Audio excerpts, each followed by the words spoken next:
This is Eric Mother, Mother.com. Let's take a look at Facebook's chart, and it is for early on in the month of May 6, 2019. Take a look at Facebook here. Take a look at a snapshot of where it's trading at about 193.67.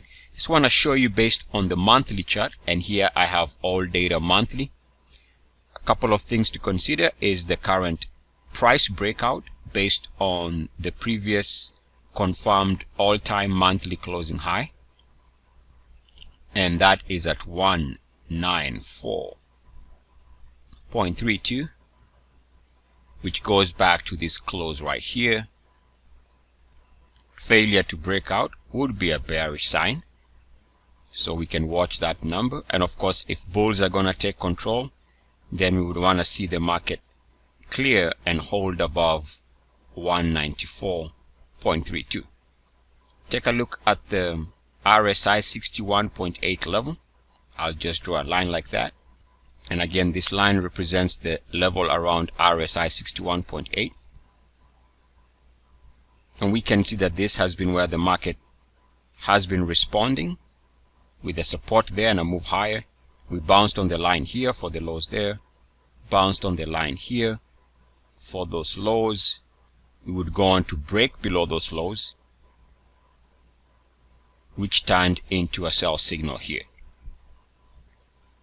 So bulls want the market to recapture the level above RSI 61.8, and bears would want to see this market turn negative as far as Facebook is concerned, and once it points down on the monthly, that will be confirmation of resistance around this line, which would be a bearish sign. So we can see here, either we can get good movement by moving above the prior 2018 monthly closing high and also moving above this level on the RSI, or we fail to hold above that level. Resistance here, failed breakout, RSI resistance would suggest the next meaningful direction is lower.